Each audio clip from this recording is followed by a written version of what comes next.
Hello, everyone. This is Empowering Democracy, and it's also one of our Dump the Corruption shows, usually on Wednesday and Fridays. We have a Dump the Corruption show. Topics for tonight are billionaires. Should we have them?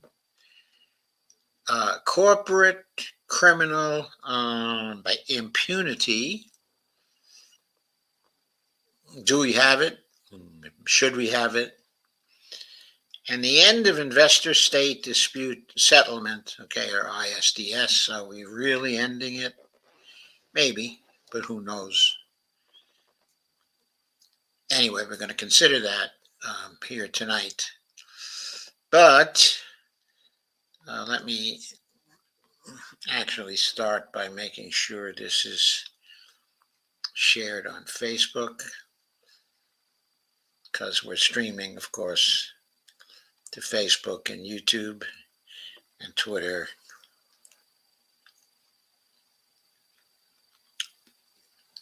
So there we go.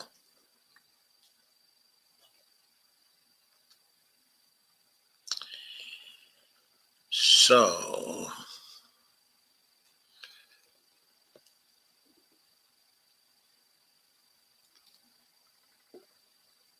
we do have Steve Day here. Hi, Steve. And Kay, hi. Very nice to see you. And we have a couple of other folks here also, but they have not commented yet, so I don't know who they are. But let's start with the billionaires question. Of course, all this relates to Dump the Corruption, because we ain't getting rid of billionaires until we dump the corruption. That's for sure. So let me go to a first piece, which is on billionaires. And it's by Robert Reich, actually. I picked it up in Los Angeles Progressive. I don't usually go to his blog to pick up his stuff. I'm usually not that interested in what he has to say, but I was curious to see what he would have to say about this. So he wrote this on October 28th, 2023, so it's a few days ago. But he addresses the question directly: should billionaires, should they exist? Do billionaires have a right to exist? UAW President Shawn Fain says no. Here's why he's right. I'm reading from the article now, of course, as I share it with you. Let me make sure I shared it properly. Oh, yes, looks like I did. Hey, Steve Wolfbrand, how are you? So, there's a little cartoon to start off the article.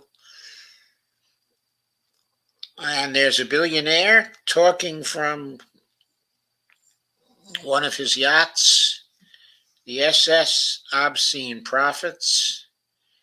And, he has a bullhorn and he says, livable wages, benefits, how dare you complain? Do you know how hard it is to squeak by on only $35 million a year? The answer to that question, of course, is no. I have no idea how hard it is to squeak by at only $35 million a year, but I'd love a chance to find out.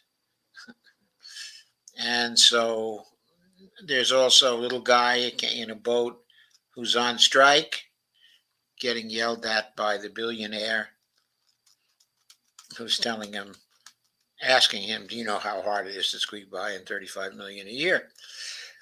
Anyway, Reich says this week, UAW officials alerted local union leaders that the UAW has a tentative deal with Ford to end the strike against the automaker. The UAW's battle against the big three car makers is centered on wages and the widening gap between the compensation of the automakers' top executives and the wages of their workers, their average workers.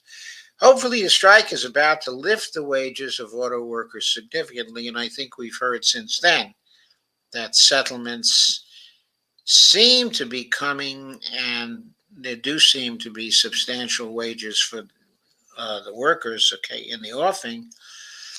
But Reich goes on, Sean Fain, a UAW president, has an even larger vision for where America should be heading. Quote, billionaires, in my opinion, don't have a right to exist, unquote, he says. I don't think he's meaning that the people who are billionaires should be gotten rid of, quote unquote. I don't think he's saying that.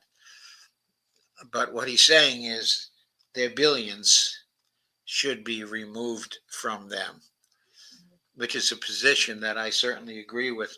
What Fain is getting at is that if American capitalism was working as it should, it wouldn't be producing billionaires, especially when the typical worker's wages have been nearly stagnant for 3 decades when adjusted for inflation. Stagnant for 3 decades? Seems to me they've been stagnant since 1968. I think that's 5.5 decades, don't you? But anyway, he's correct. There are basically only 5 ways to accumulate $1 billion, and none of them has a legitimate role in free market capitalism. Well, Bob Reich, that is true. Guess what? We don't have free market capitalism. We never had free market capitalism, but these days we're about as far from free market capitalism as we could possibly be. Anyway, going on. Of course, Bob Reich knows that. Anyway, going on. The first is to exploit, a monopoly. Jamie Dimon is worth $1.6 billion. Well, he's a piker, right, compared to a lot of these guys and gals, because there are gals in that category now too. After all, Sheldon Adelson has died and left his immense fortune of, I guess it's roughly $55 billion or $60 billion at this point, to his wife. And so there she is, one of the richest people in the world. Jamie Dimon is worth $1.6 billion. That's not because he succeeded in the free market. In 2008, the government bailed out J.P. Morgan and other giant Wall Street banks because it considered them, quote, too big to fail, unquote. That bailout created a hidden government-provided insurance companies for the biggest banks, still in effect, with an estimated value to the banks of $34.1 billion a year. If J.P. Morgan weren't so big and hadn't received that hidden insurance, Dimon would be worth far less than $1.6 billion. Yes, undoubtedly, he wouldn't be a billionaire now. He'd still be pretty rich, but he wouldn't be a billionaire. What about America's much vaunted entrepreneurs, such as Jeff Bezos, now worth $114 billion? You might say Bezos deserved this because he founded and built Amazon.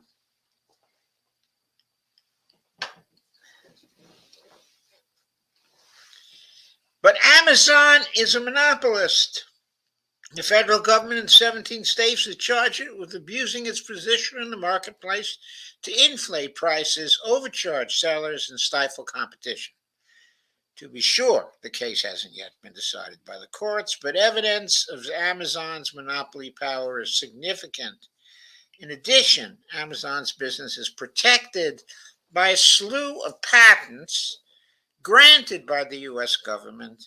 They're very broad and have contributed to Amazon's market power. If the government enforced anti-monopoly laws and didn't give Amazon such broad patents, Bezos would be far less than 114 billion. Moving on. A second way to make a billion is to get insider information unavailable to other investors. Hedge fund maven Stephen A. Cohen, worth $17.5 billion, headed up a hedge fund in which, according to a criminal complaint filed by the Justice Department, insider trading was, quote, substantial, pervasive, and on a scale without known precedent in the hedge fund industry, unquote. I guess I have to say here, I'm reminded, of Martha Stewart, who was accused of doing some insider trading and was put in prison for a few years because really Republicans wanted to prosecute a Democrat, who was a prominent Democrat. So I haven't seen Stephen A. Cohen going to jail yet, or any of the people from his hedge fund group. 9 of Cohen's present or former employees pleaded guilty or were convicted. Cohen got off with a fine, changed the name of his firm, and apparently is back in the game. Thank you, honey. Yeah. Insider trading is endemic in C-suites too. SEC researchers have found that corporate executives are twice as likely to sell their stock on the days following their own stock buyback announcements, the timing of which they determine, as they are in the days leading up to the announcements. Well, that is evidence, statistical evidence, but still definite evidence that in the aggregate, insider trading is going on among these groups of corporate executives. If government cracked down on insider trading, hedge fund mavens and top corporate executives wouldn't be raking in nearly as much. I dare say they wouldn't be billionaires if they didn't have that advantage of insider trading. The third way to make a billion, says Bob Reich, is to buy off politicians. The Trump tax cut was estimated to save Charles and the late David Koch and their Koch industries an estimated $850 million to $1.4 billion a year, not even counting their tax savings on profits stored offshore and a shrunken estate tax. The Kochs and their affiliated groups spent some $20 million lobbying for the Trump tax cut, including political donations. Not a bad return on their investment, says Bob Reich. If we had tough anti-corruption laws preventing political payoffs like this, the Kochs and other major political donors wouldn't get the special tax breaks and other government subsidies and have enlarged their fortunes. The fourth way to make a billion is to defraud investors. Adam Neumann conned J.P. Morgan, SoftBank, and other investors to sink hundreds of millions into WeWork, an office-sharing startup. Neumann used some of the money to buy billions he leased back to WeWork and to enjoy a lifestyle that included a $60 million private jet. WeWork never made a nickel of profit. Then there was Elizabeth Holmes, who was convicted of fraud in connection with her blood testing company Theranos. Sam Bankman-Fried, former CEO of crypto exchange FTX, and who was a billionaire for a brief time, is now facing federal fraud charges. Oh, and remember a guy named Donald Trump? He is also now charged with fraud. At least they were caught. Presumably, if we had tougher anti-fraud laws, more would be caught, and we would have fewer billionaires. The fifth way to be a billionaire is to get the money from rich parents or relatives. About 60% of all the wealth in America today is inherited, according to estimates by economist Thomas Piketty and his colleagues. I'm not sure Thomas Piketty is exactly an economist. I thought he might be a sociologist, but of course, he certainly does a lot of economics.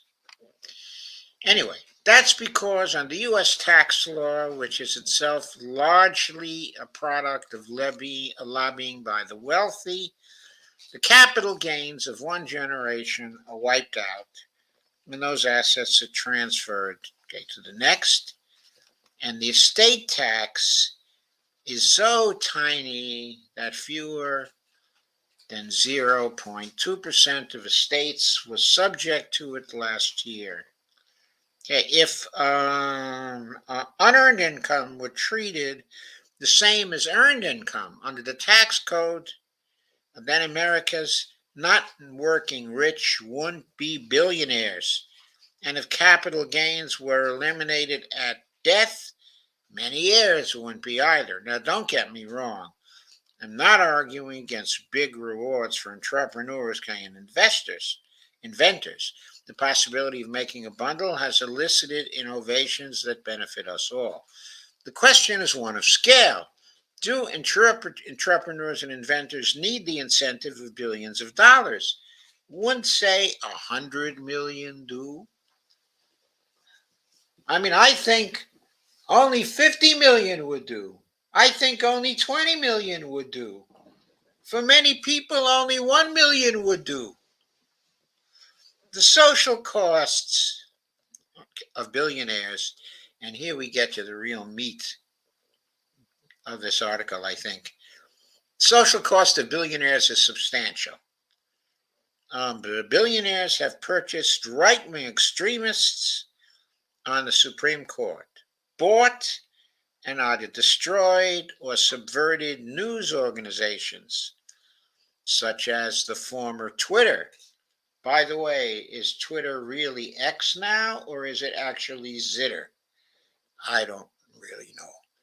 And turned their relationships with politicians into patronage troughs. They certainly have. Patronage troughs. That's very good. All of this has undermined the common good. If capitalism were working as it should, billionaires wouldn't exist. Sean Fain is correct. What do you think? What I think is that the billionaires have taken over our political system. That they control who is likely to be nominated by the major parties for president. They also, their money and the way it structures the political system has nearly guaranteed that talented people who want to run for office, for the most part, cannot run for office. For high office, they have to be millionaires pretty much in order to run for it and to win, to get to the finals. Now, I know there are some exceptions. There are a few exceptions. Ocasio-Cortez successfully ran with only $200,000 in 2018, not all of which she spent either. Or am I mistaken? Was it 300,000 she raised and she spent only 200,000? Okay, but even there, that's a lot of money to raise. You got to be a really good marketer to raise that much money. when you're a relatively poor person. She had help. And once, of course, okay, she got into office, she has been raising large amounts of money, both from small donations, less than $200, and larger donations than that from many, many people. So now she's at the point she can raise 23 million a year to run for a congressional seat, 24 million a year, uh, things like that. We don't know how rich she is getting, of course, because congressional people don't have to reveal their stock transactions right now, do they? They can engage in insider trading, and we will not actually know about that. Anyway, I digress. Uh, what I really want to say here is that the heavy social costs, okay, of billionaires are costs to our political system. As Bob Reich highlights that the billionaires have purchased the Supreme Court of the United States and the decisions that it has made over time. Those decisions have been very pro-capital, very anti-labor, very pro-corporate, very pro-right-wing in general, because the billionaires who purchased them were right-wing. But it's not only the Supreme Court. The billionaires, their corporations, their super PACs, their PACs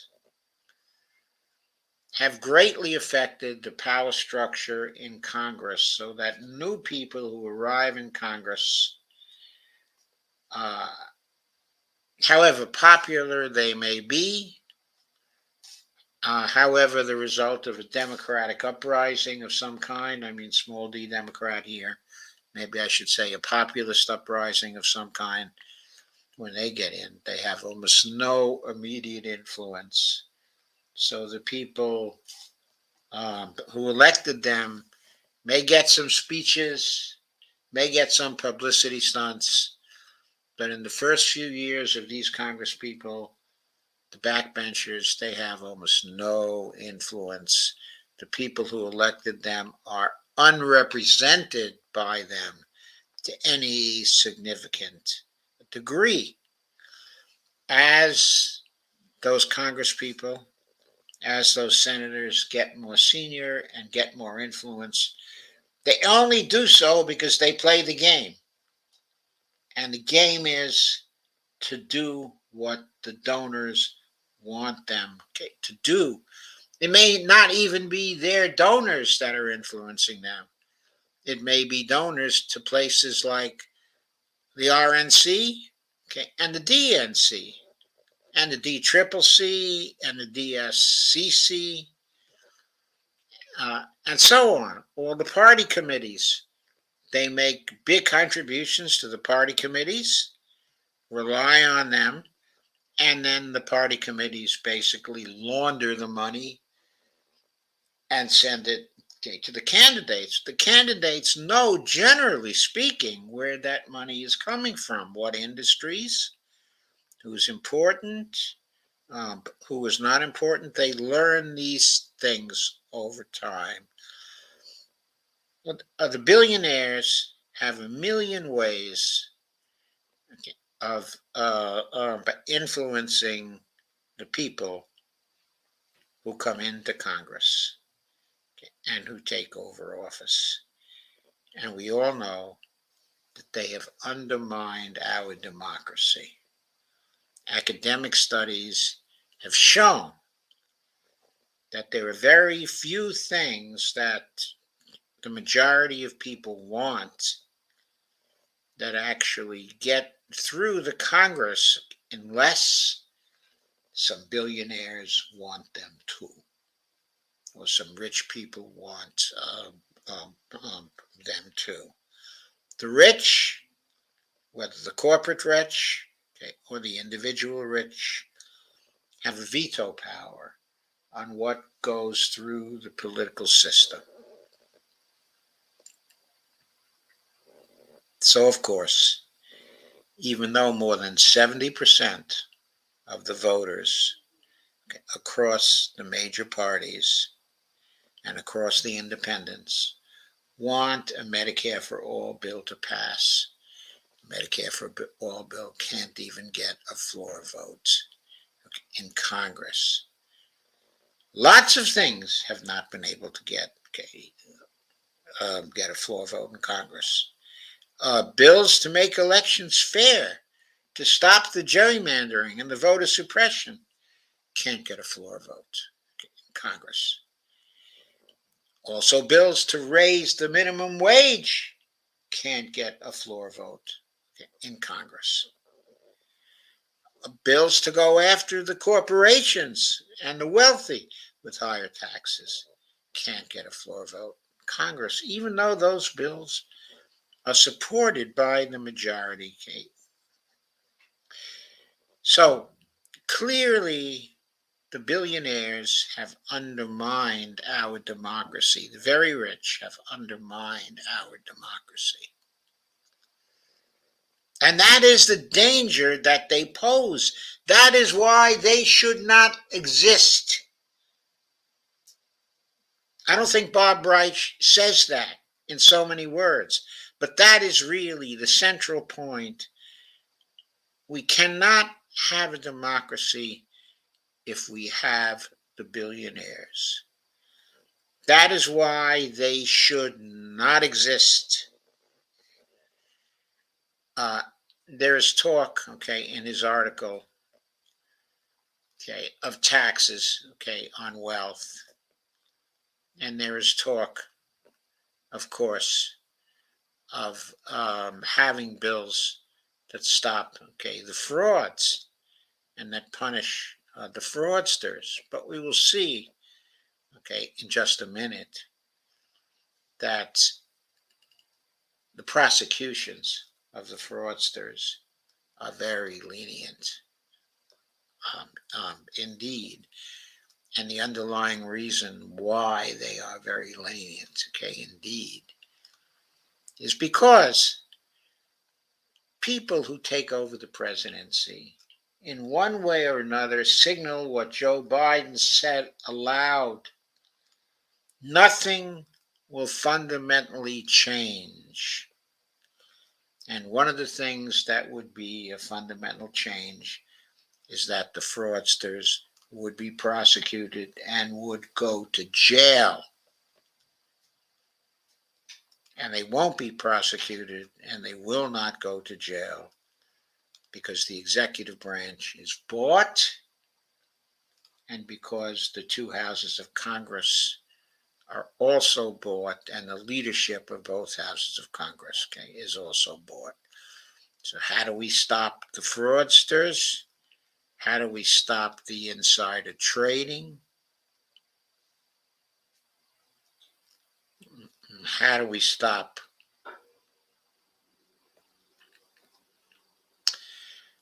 how do we put a stop to the monopolies?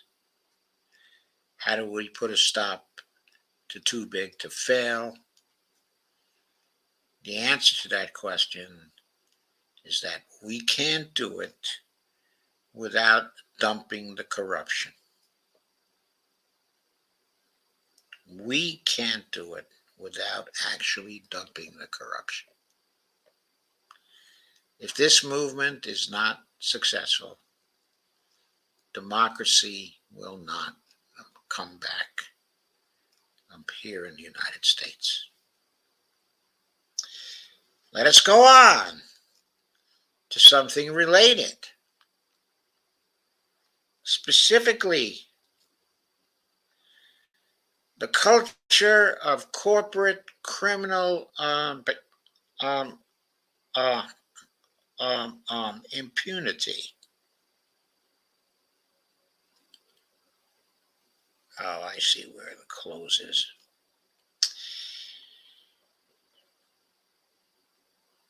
Corporate criminal impunity continues. Specifically, Attorney General Merrick Garland continues to let big companies skate. This is an article from the American Prospect. It's by Ryan Cooper.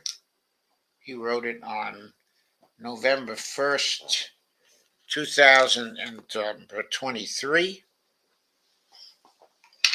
Excuse me a second while I take some pills.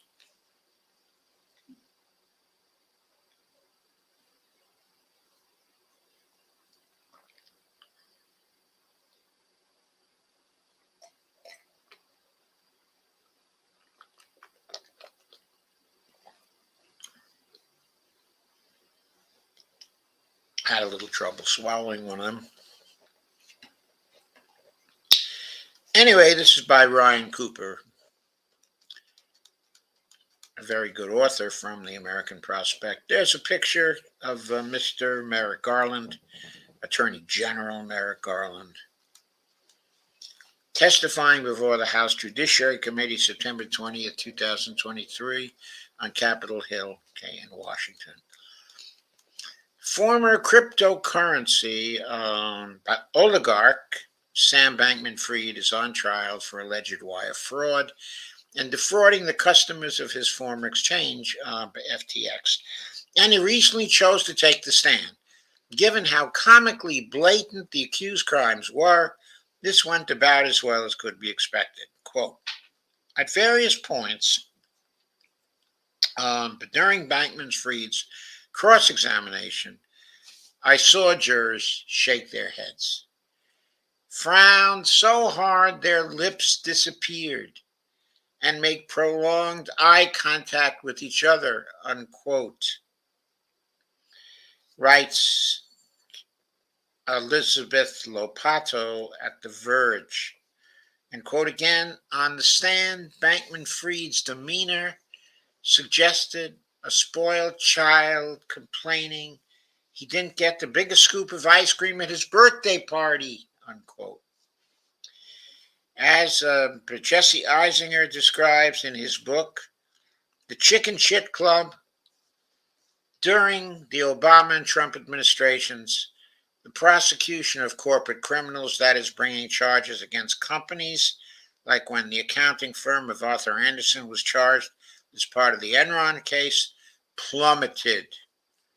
The SBF story, an extremely high-profile prosecution of a formerly celebrated oligarch who had spread vast sums of money around the liberal media and Democratic Party, would seem to suggest that things have changed and the party is over for scofflaw corporations. But this is not the case.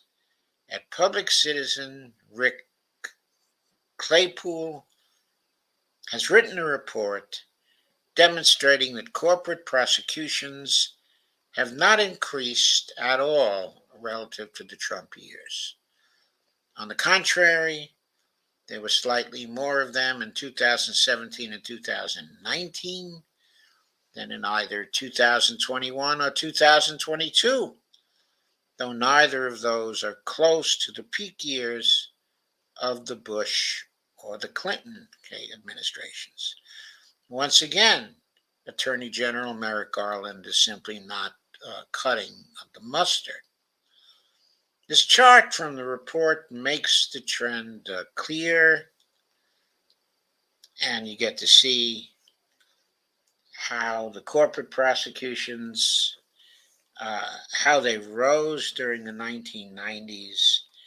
1998, 1999, there were 222, then 220, then 255, 255, that was in 1999, and in the year 2000, the corporate prosecutions peaked at 304. But when the Bush administration got going, they still continued, but they began to fall. They dropped from 304 to 238. They went up a little to 252. That was in 2002. Then they dropped to 200 and then to 130. Went up to 187, 217. Went down to 197, 199, 177, 149. Okay, under the Obama administration. Let's look. In the first year of the Obama administration,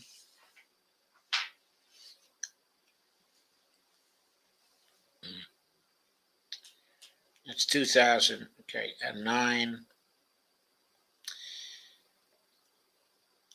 Corporate prosecutions dropped to 177.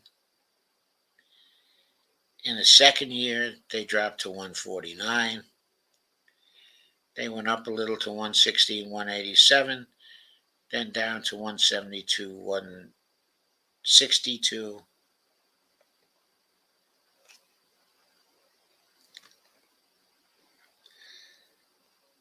Then in 2015, up to 181. In 2016, they dropped to 132, and then to 131 under Trump. 2018. Then they dropped to 99 in 2018. Briefly went up to 118 in 2019. Then dropped to 94 in 2020. Then under Biden, they dropped to 99 in 2029. I'm sorry, they dropped to 90 in 2029. Then went up a little to 99 in 2022. I don't know where they are for 2023, but they are, generally speaking, under 100 now. Over the last 1, 2, 3, 4, 5, 6 years, they've been over 100 only once at 100K in 18, and even that doesn't compare to the prosecutions of earlier years, even the prosecutions during the Bush administration, even the prosecutions during the Obama administration. Corporations have criminal impunity. That's what is going on right now. Going on with the piece, I have previously written about Garland's disgraceful dithering over imposing consequences for Donald Trump's attempted putsch. It was a putsch on January 6th. The guy attempted to end democracy and install himself as dictator, all carried live on national television. And yet somehow the Garland Justice Department treated the situation like some thorny metaphysical quandary.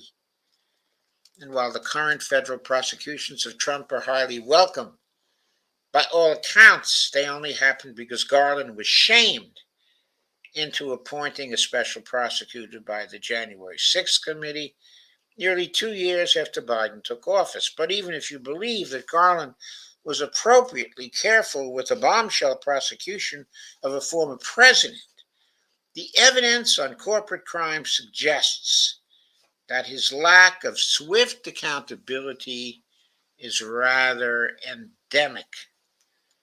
Claypool's report identifies a couple of probable reasons why Garland's DOJ hasn't been reinvigorated.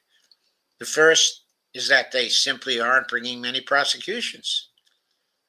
During the Obama and Trump years, a favorite method for letting corporate criminals escape was the Deferred Prosecution Agreement, that is the DPA. Typically, these involve the company admitting to some wrongdoing, paying a nominal fine, and promising not to do it again. Sometimes they don't even have to admit anything. DPAs have fallen substantially during the Biden years, but prosecutions have not risen. In fact, if you add corporate prosecutions and DPAs together, fiscal 2022 saw the lowest number of criminal cases of any year since 1994. Given Garland's usual procrastination habit, it's plausible to suggest that fewer corporations are being investigated. Even those companies that are prosecuted are primarily small fry. The DOJ's annual report shows 81% of corporate prosecutions in fiscal year 2022 involved companies with fewer than 50 employees. Only 7% involved large companies with over 1,000 employees. Leniency agreements went to large firms like Credit Suisse, Uber, and Stericycle. The second possible factor is the declination, quote unquote, which is when the government formally agrees not to prosecute someone. During the Obama and Trump years, corporations could often get those for self-reporting violations of the Foreign Corrupt Practices Act. Now, thanks to an unbelievable new order, under Biden, corporations are potentially eligible for a declination for self-reporting any criminal violation. Just one declination has been publicly reported over the past 2 years, but they don't have to be made public.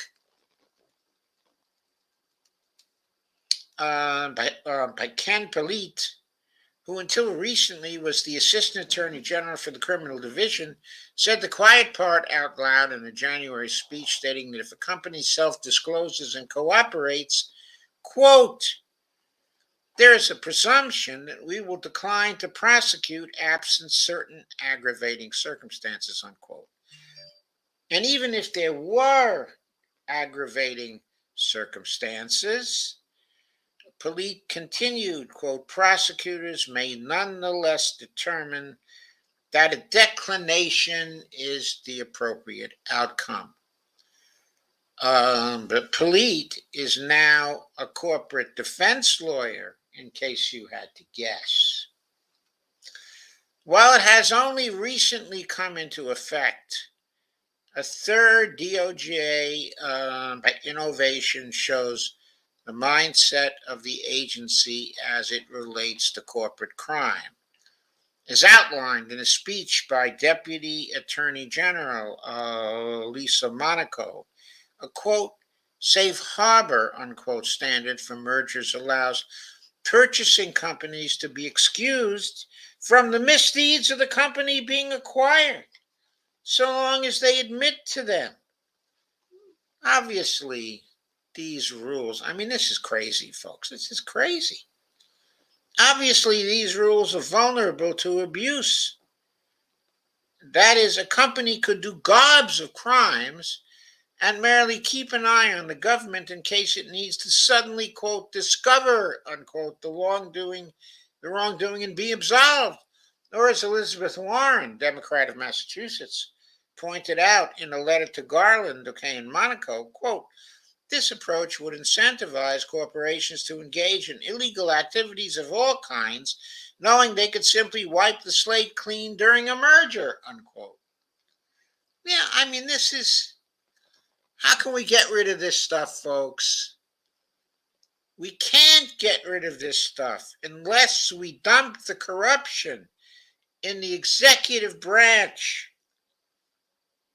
That means, obviously, dumping both Trump and Biden. Look at how they behaved in their previous 2 terms with respect to corporate prosecutions. Both were terrible. And Biden continues to be terrible. Why? Because nothing will fundamentally change. And who are the prospective nominees of the two major parties right now? Trump and Biden, though I don't think Biden is going to make it. But still, he's the prospective nominee right now. How do we get rid of prospective nominees like this? There is only one way that's going to work right now, that's guaranteed to work. That is if everybody gets together and dumps the corruption. And of course, that is what this show is about. That is what the major theme, is about. We can't vote. We have to vote against both Biden and Trump in 2024 because both, are corrupt. Their parties in Congress are corrupt. The leaders of those parties, are corrupt. The only way we're going to get rid of this crap in the Department of Justice is to have strict oversight from a Congress that is clean and that is unbought. And the only way we're going to get that is to get a Congress that is clean and unbought. The only way we're going to get that is to dump the corruption. And the only way we're going to get that inside the executive branch, regardless of what Congress is doing, is to get rid of the Garlands, and the Monacos. And how do we do that?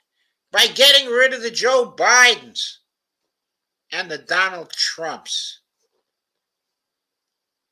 Because their appointments are going to be crooked. And they're going to let the criminal corporations, they're going to let them off. I mean, look at what they're doing here. All I have to do is admit to wrongdoing, and they get let off. They don't even get a slap on the wrist. They get let off. So Monaco has previously told prosecutors to hold corporations accountable and to, quote, be bold, unquote. In doing so, if the safe harbor is what she meant by that, she has a different definition of bold than I do. The SBF prosecution is highly welcome, but quite unrepresentative of the average case of corporate law breaking. And why is it that way? So unrepresentative?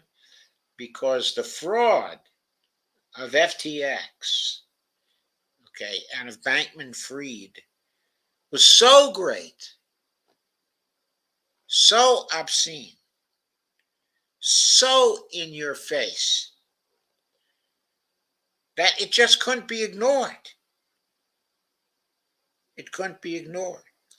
Most big companies will, going back to the article, will not be so preposterously blatant as to keep a spreadsheet cell titled, quote, hidden poorly internally labeled, quote, fiat act, unquote, accounts, unquote, with negative $8 billion in it. And most big company executives will not be so arrogant or dim-witted. They'll take the witness stand and immediately face plant. Prosecuting the median corporate criminal is difficult and complicated. But prosecuting Bankman-Fried was like taking candy from a baby. That's my addition. The Trump years were a culmination of a culture of elite impunity that developed over many years. He never would have even become a billionaire if he had not escaped punishment for serial misdeeds, like serially stiffing his contractors, or allegedly defrauding the IRS, or the numerous credible accusations of sexual assault, or the dozens of cases of alleged bank fraud outlined in the ongoing civil trial in New York, where a company has a festering case of criminal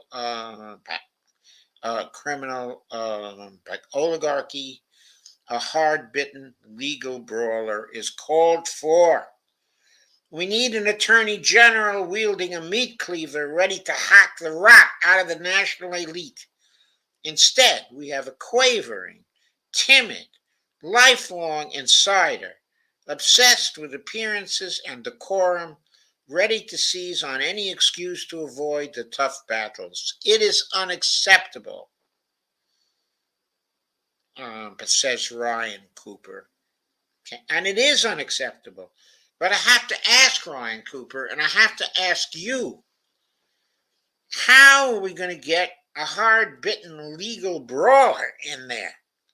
How are we going to get that kind of attorney general if we have a president who is bought by the interests and who says nothing will fundamentally change? Or if we have a president who's in the presidency to gain advantage for himself and his family, whose son-in-law made a $5 billion deal with the Saudis, for God's sakes, who continued to profit from the first day of his presidency by having the Saudis come and stay at his hotel.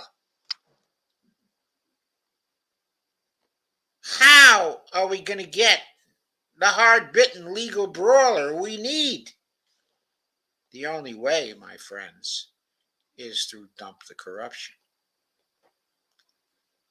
We have to get rid of these people. We have to get a president who will hire a hard-bitten legal brawler to go after the corporations, to put the executives in jail, to take away that wealth,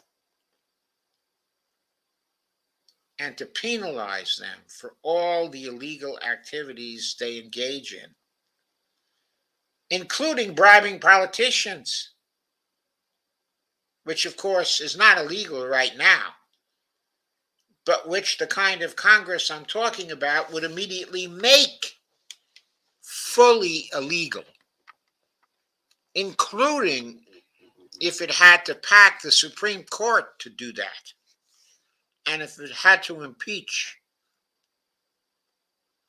at least two of the current Supreme Court justices who have egregiously taken big money from the billionaires. Yeah, I'm looking at you, Sam Alito. I'm looking at you, Clarence Thomas.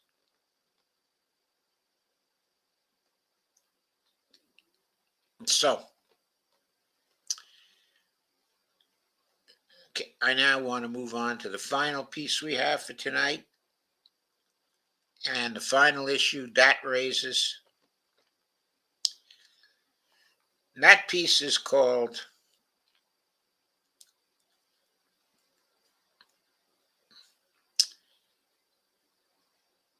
It's from Common Dreams, by the way.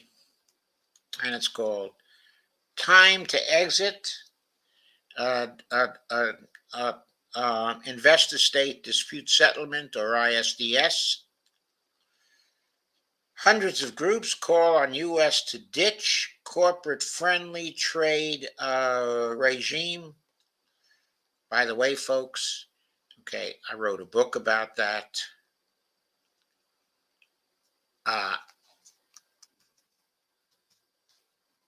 It's called, actually, Declarations, okay, of Dependence. I will show you the cover very quickly. Just a second.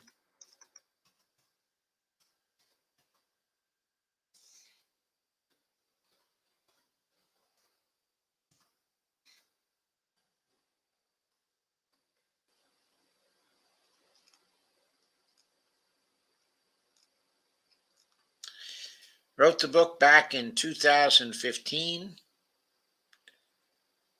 It's called Declarations of Dependence, Trade Tyranny, Sovereignty, and but Democracy. And the main thing that it's about is the trade treaties that were being considered at that time, okay, by the Obama administration, all of them had the investor-state dispute settlement provisions in them. And this book, okay, is all about the dangers of these treaties caused by the ISDS clause and the damage that the ISDS clause was doing to our trading, okay, with other nations.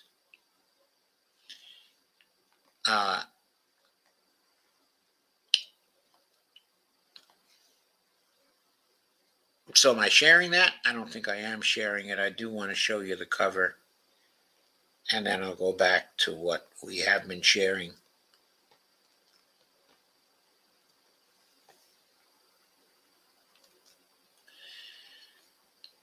But here is declarations, okay, of dependence. There's the cover. Should be on your screens right now. Yep.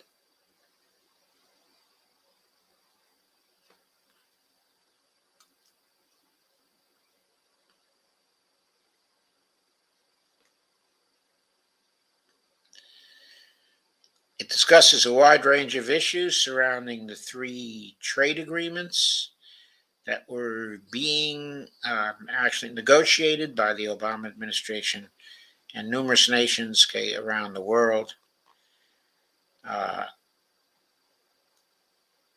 Basically, it considered various issues. It placed special emphasis on the likely governmental impacts of the trade agreements, including their implications for the consent of the governed, separation of powers in the United States, sovereignty at all levels of government, democracy, the potential development of fascism, okay, that would arise at the national level due to the influence of global corporate rule and other governmental issues. These were the most important impacts that were covered, okay, in the book. It also talked about the fast track issue at this time. What the Obama administration was trying to do was to push through the trade deals by bypassing the regular order, okay, in Congress, and by getting, okay, an up or down by vote on those trade deals. It looked like he had everything all locked up for a while. Then there was a lot of opposition, okay, that surfaced. And even though he won a major vote in Congress, there were still delays. So he couldn't get the up or down vote on the trade treaties that he wanted. And when Trump took over the presidency, one of the few good things he did was to stop, okay, the negotiations of these three agreements from the Obama administration because they were Obama stuff, and he didn't want to give any credit, to Obama. And he appointed a trade director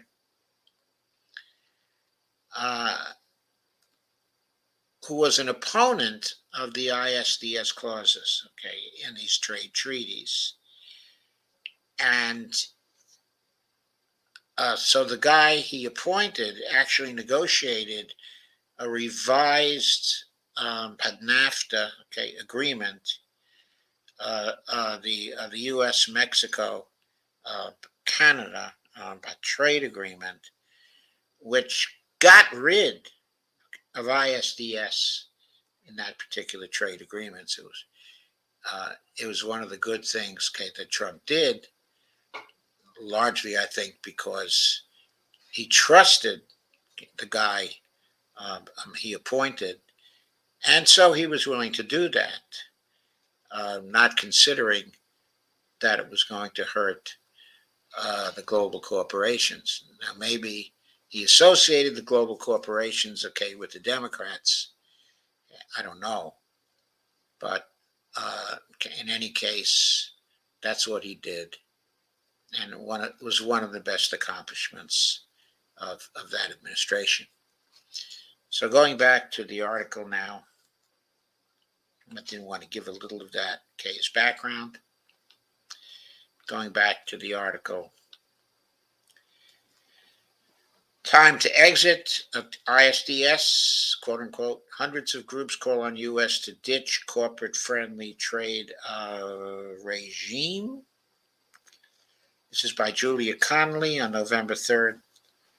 More than 200 civil society groups on Thursday called on the Biden administration to protect climate, health, and other public interest policies across the Americas by dismantling a trade regime that the United States spearheaded nearly 3 decades ago. Well, that again is wrong. The trade regime was originally spearheaded. The original ISDS agreements took place under Richard Nixon, going back 50 years. And the regime was continued, but to a lesser degree, by Jimmy Carter. And it came into full flower, actually, under Ronald Reagan, of course, and George Bush, okay, the elder. Then exploded, during the 90s. But that's sort of the history of this. The ISDS clause in these trade agreements was a central feature of the Washington Consensus that was pushed by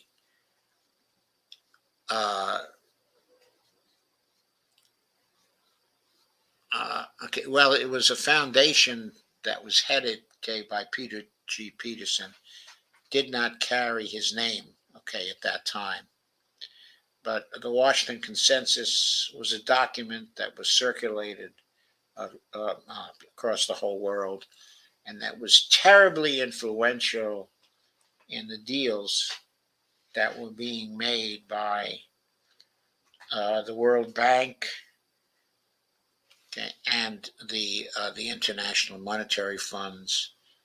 They were pushing nations into getting these trade agreements that had the ISDS clauses in them. Going on with the article. More than 200 civil society groups on Thursday called on the Biden administration to protect climate, health, and other public interest policies across the Americas by dismantling a trade regime that the U.S. spearheaded nearly 3 decades ago, giving corporations broad authority to sue governments if they claim their profit margins are harmed by public programs. So let's say that we're in a trade agreement with Canada. Okay, let's say we're in a trade agreement, with the UK, which we are. We have a trade agreement, with the UK, and it probably has an ISDS clause in it. So let's say that there are UK pharmaceutical companies that are making pharmaceuticals that we need here, and we want to trade for them.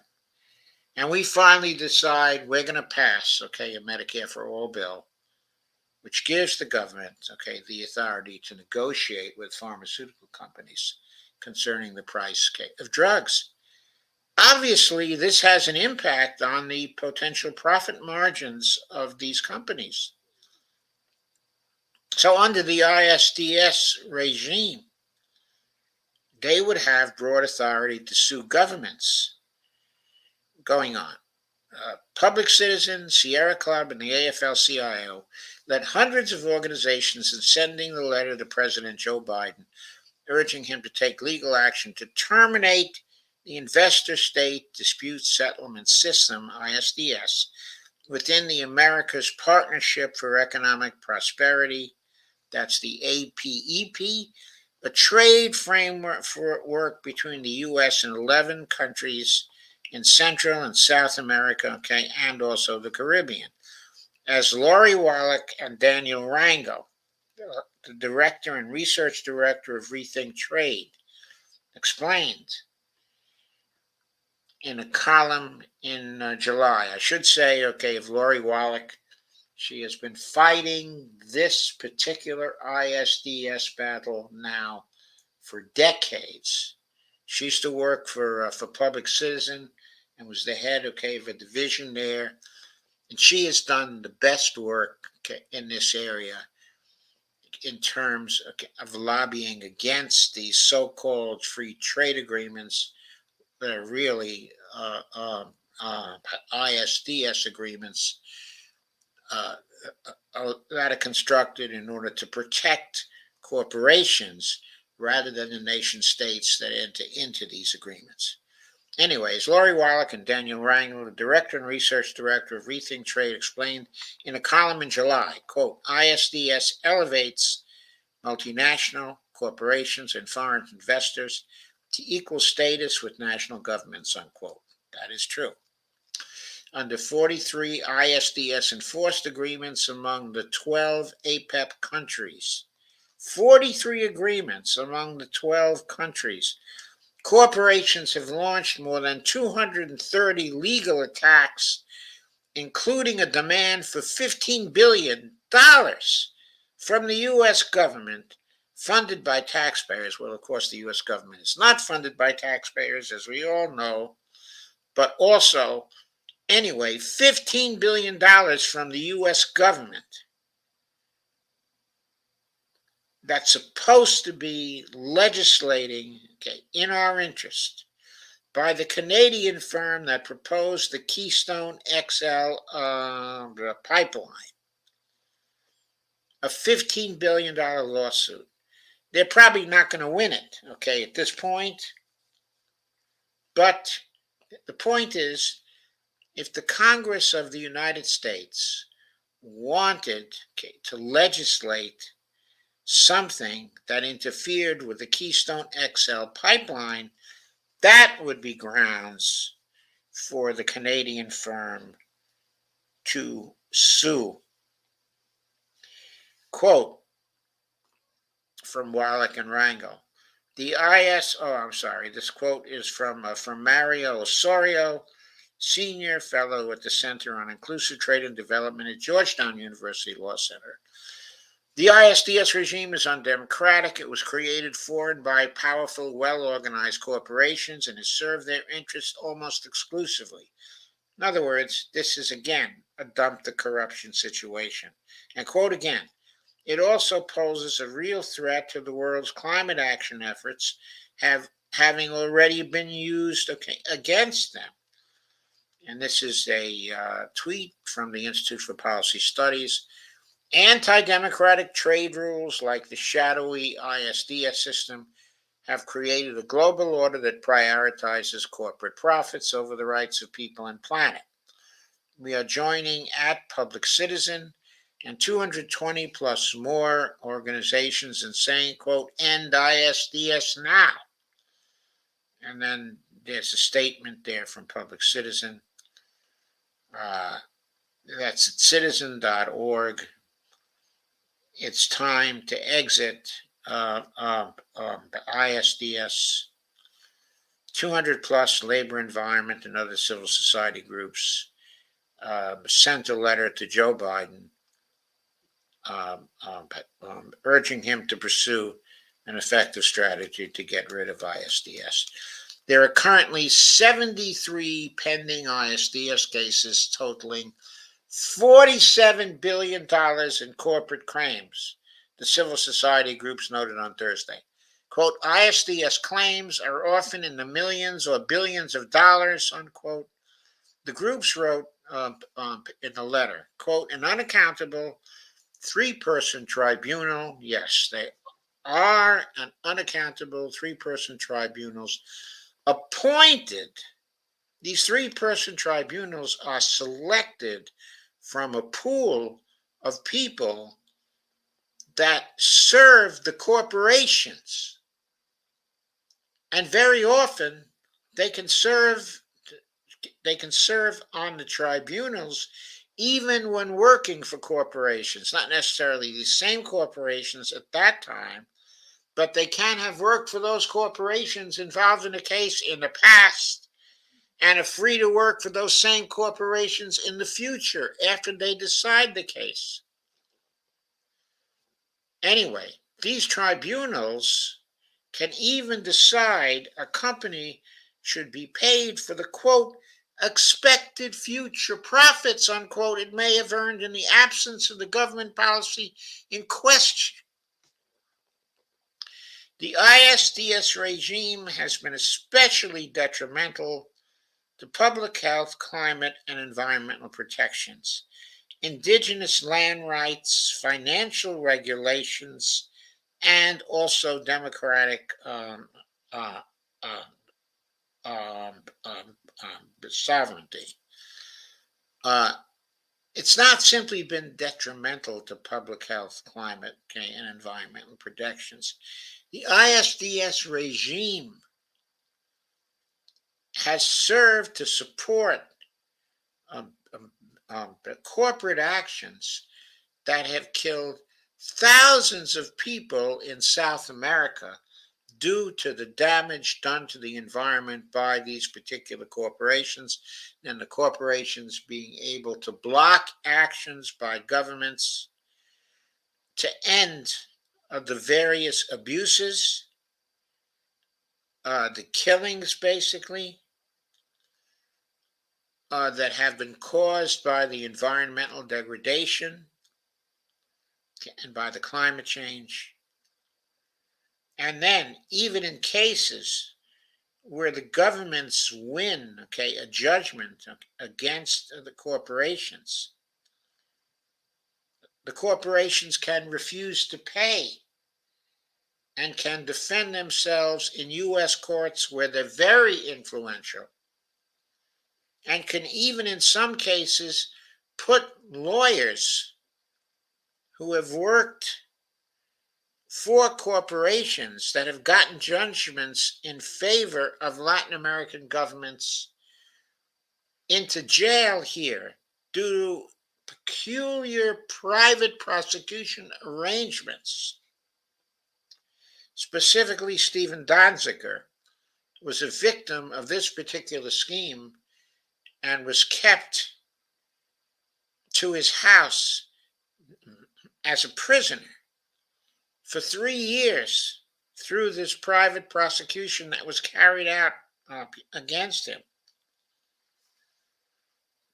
The system, said Kathy Feingold, international director at the AFL-CIO, quote, creates an unfair playing field that prioritizes needs of corporations over those of workers, their family, and the environment, unquote.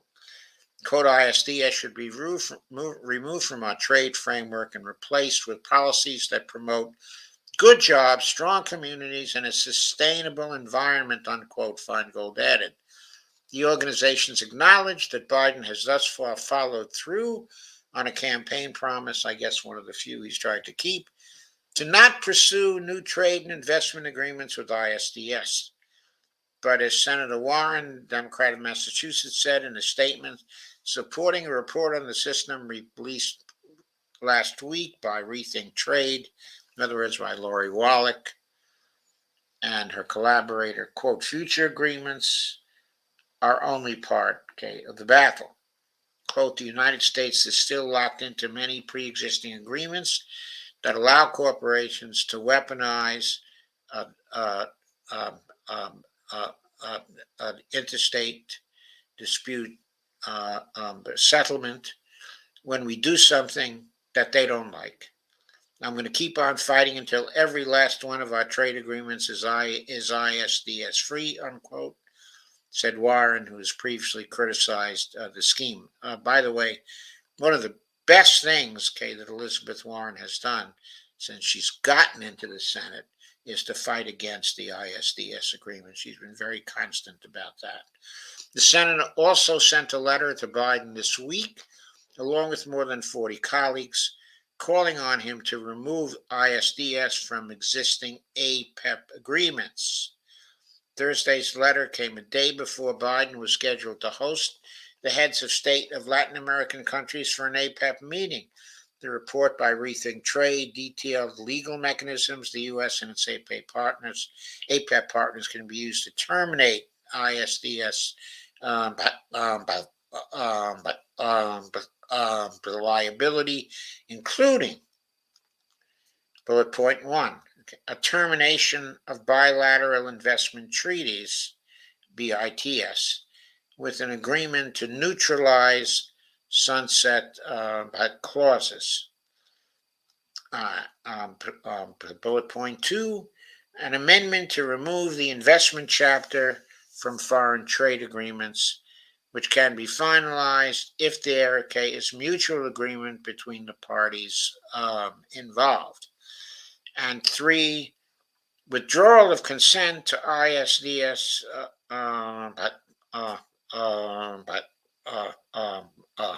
arbitration from BITS and FTAs. Again, the BITS is bilateral investment treaties, and the FTAs are the foreign trade agreements, which would, quote, enable countries to focus on developing new approaches to investment policies and dispute settlement that better meet their policy goals.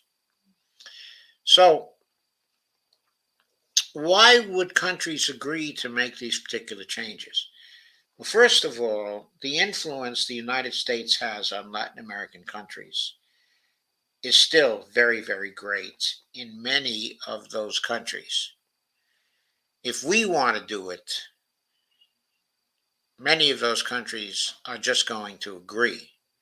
There may be a few right-wing countries, extremely right-wing countries in Latin America that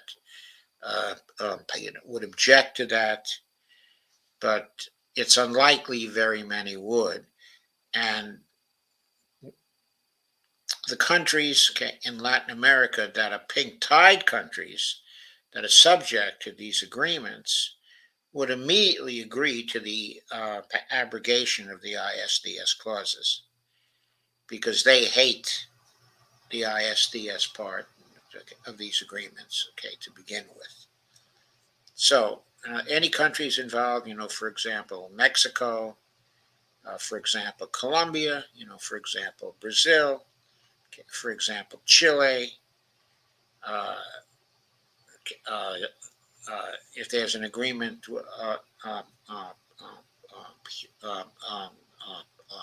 with Venezuela, that's lying around somewhere, these countries would readily agree, to the abrogation, of the ISDS clauses. And even the right-wing countries, for example, with respect to Ecuador,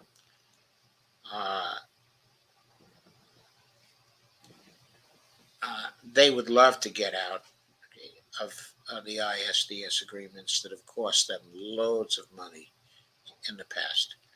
Going on with the article, Joseph Stiglitz, economics professor at Columbia University, noted that the call to exit ISDS is, quote, especially relevant, unquote, because Biden launched APEP partially with the aim of fighting climate disaster and economic inequality, improving public health, and strengthening democracy, unquote.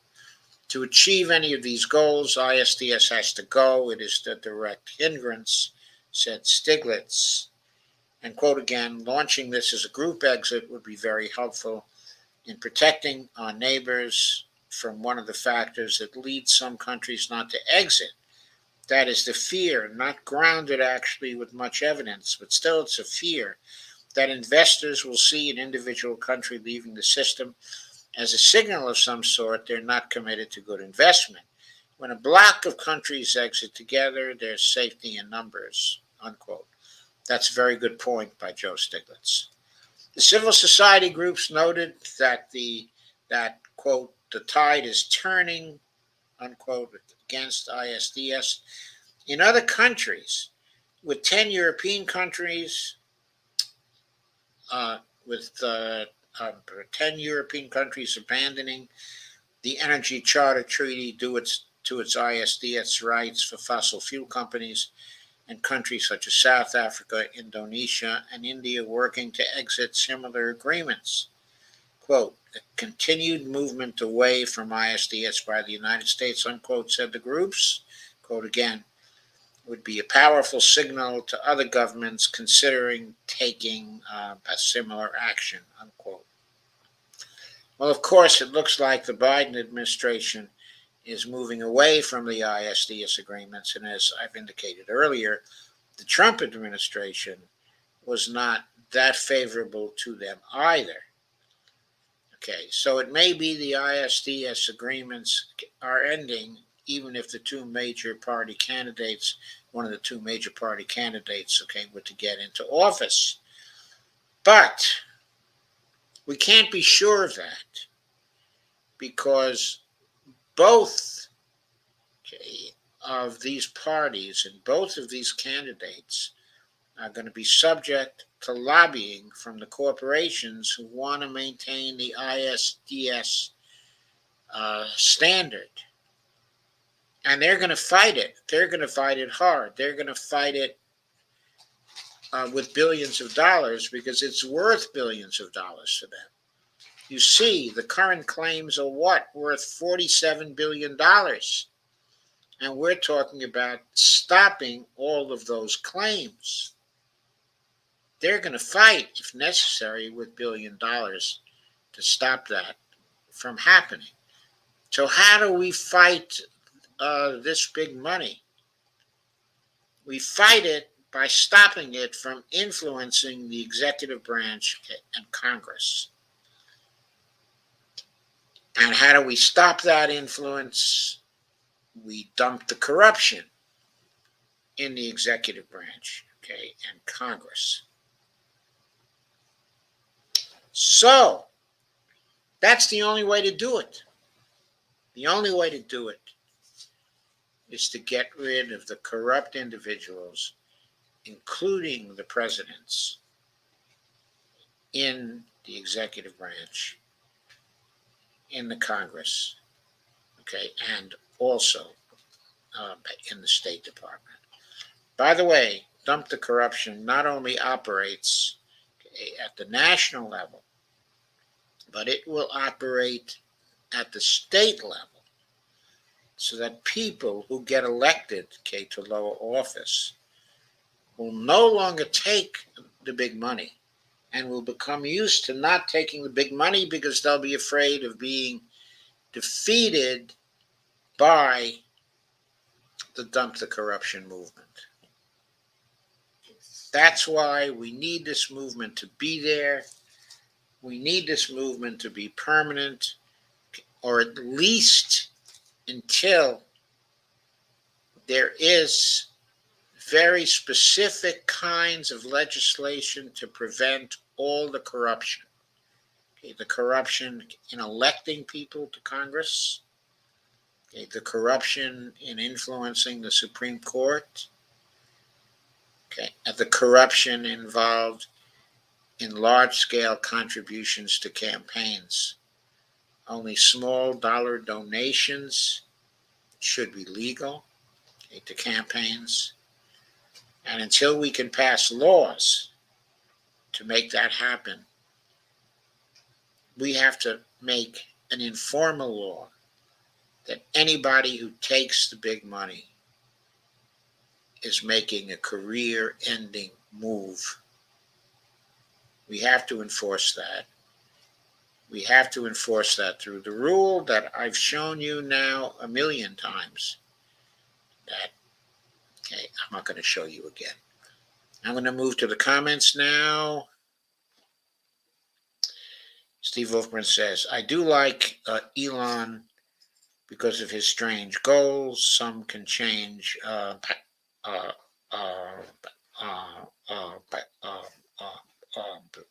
humanity. They can change humanity. That is definitely true. But Steve, if Elon has his way, democracy will no longer exist. That's going to change humanity, but not in a good way. Steve Wolfman said Rogan is on schedule to becoming a billionaire simply for being honest. That may be true, Steve, but Rogan is not the only honest one. there are lots of honest people who are streaming right now. So Rogan is not becoming a billionaire simply for being honest. His being honest is certainly a factor, but he has many other talents too that are responsible for his becoming a billionaire. Kay Ryan says, yes, they have taken over, Joe. And Steve Wolfman says, watching the GOP debate, kind of pathetic. Robert Copeland says they should raise taxes on anybody that makes over $1 billion. Robert, what we need to do, if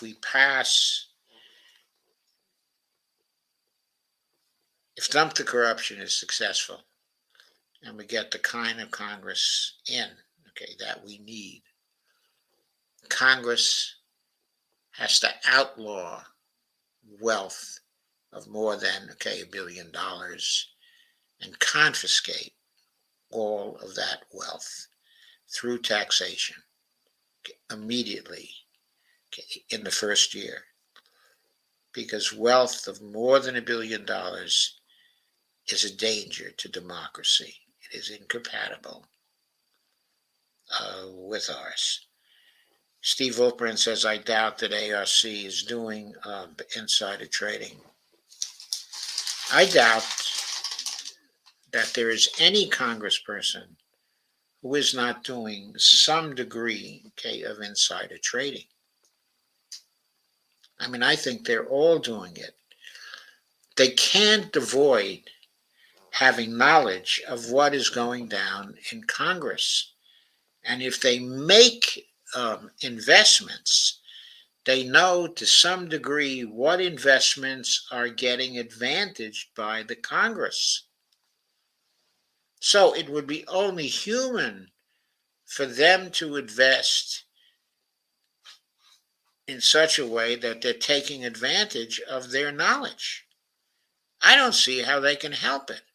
I mean, what are they going to do? Are they going to invest in businesses that are being disadvantaged by laws Congress is passing? No, they'd have to be insane to do that. No one invests in order to lose. That's what we got to keep in mind. Steve Wolfman says, I got to bounce. I have an early morning wake up. Good night, everybody. Good night, Steve. Robert Copeland says, stronger antitrust laws. Yes. It's not so much the stronger antitrust laws. We do need those. But the antitrust laws we have now are strong. It's just that the corrupt executive branch won't enforce them. One of the good things Biden's done is he's appointed Lena Khan to the Federal Trade Commission. And she's currently giving corporations fits right now. Where's Dee tonight? Dee was at Madeline's birthday party. There's a little birthday party for Madeline.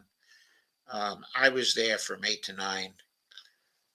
We were just sort of talking and comparing notes on various things, and all saying, how we met Madeline. And it was fun, but at 9 o'clock, of course, I had to come over here for this show. Steve, they say, quote, there's something funny going on when members of Congress are doing better in the stock market than Warren Buffett, unquote. Trevor Noah, a petition in support of a bill titled Ending Trading and Holdings in Congressional Stocks. Yeah, that should certainly be done. But it's not going to pass Congress. Not with this Congress. You want that bill, you got to dump the corruption. Kay says, night, Steve. Steve says, good night, Kay. Kay says, you're so sweet, Steve. Abramano says, thanks for clarifying when you add your statements. It really helps. We need activists. And she mentions Marion Ingram to join Dump the Corruption. She's looking for a way to stop the madness worldwide. Okay, I will look her up. I hope you spelled her name right. Okay, I will look her up and see if she wants to get involved with the movement that we're trying to create. Kay says at 10:05, well, I'm out of here for tonight and love you all. We love you, Kay. April says, like for-profit prisons have trade agreements with states that basically say, Jeep, our prisons full, okay, or else. They have agreements with some of the states that say whether their prisons are full or not, they still get paid. It's like keep our prisons full, okay, or else you're paying for nothing. And Brandy Weaver says that is ACAB includes ICE and border control. Yeah, that okay, is Brandy Weaver. And Brandy says, "Hi all, just left the birthday event for Madeline Hoffman." And Brandy says, watch Panama closely. There's a climate uprising. Thank you, Brandy. April says, dump the corruption is a citizen's arrest of corporate fascism. Okay, but neoliberalism. Yes, April, that is a great way to put it. Brandy says, a citizen's arrest of corporate fascism. Okay, neoliberalism. Brandy says, those states that have, okay, ballot initiative processes can also pass laws blocking stock trading amongst their politicians and block super PACs. Yes, they can, but of course, the corporations and the rich can spend a huge amount of money to try to beat down the ballot initiatives in those states. And they've been very successful in some states. And Brandy says it would at least be a start, okay, to dump the corruption. It would be a start, okay, to dump the corruption. But if you take all of the effort that goes into passing a single ballot, um, um, um, a single such initiative in, say, a big state like California, you could fund the Dump the Corruption campaign nationwide. You could. That kind of money would get this campaign completely off the ground. And that would be a real start, okay, to dumping the corruption.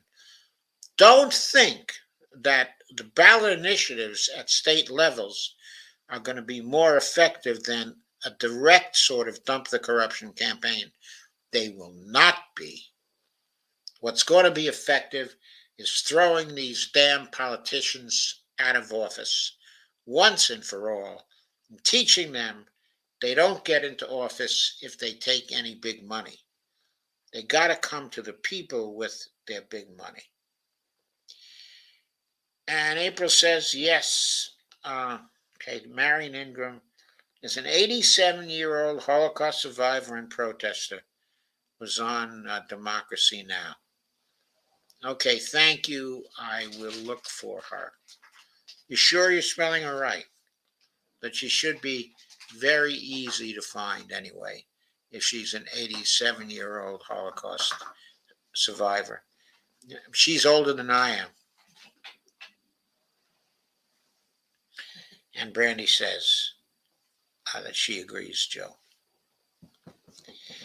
Thank you, Brandy. Thank you, everybody, for coming. Thank you for the discussion.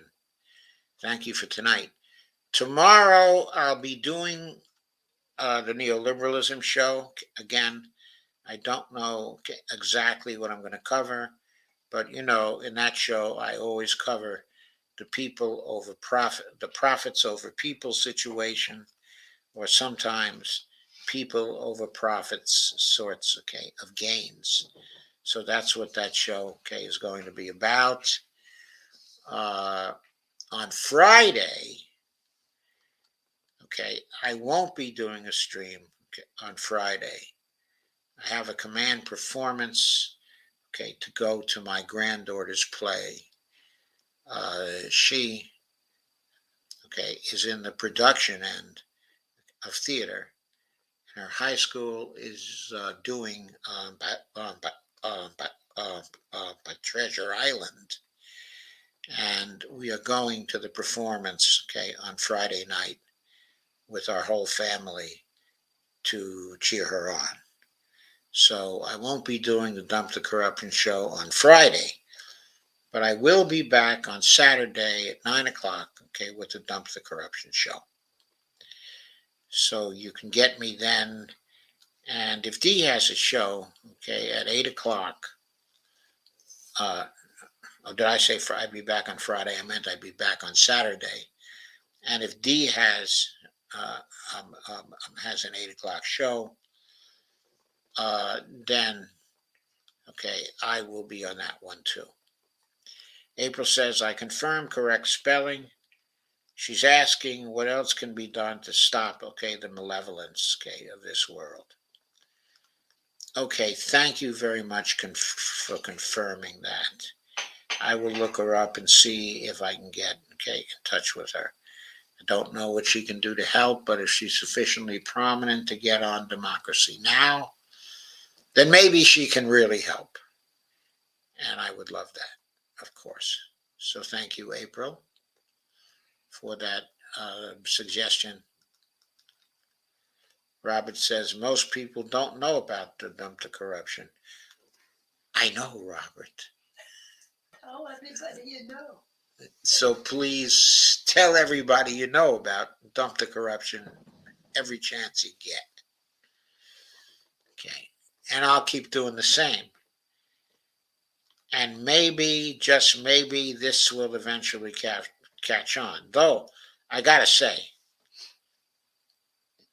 if it doesn't begin to catch on within the next 3 months or so, it's not going to have too much of an effect on the election of 2024.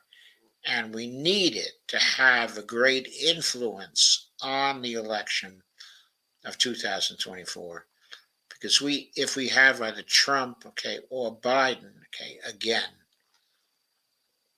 we are done, okay, as a human society.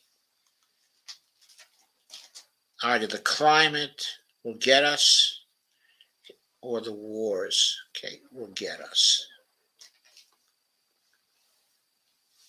We are in really dire straits, okay, right now. As many of you who watch my international relations show on Tuesday,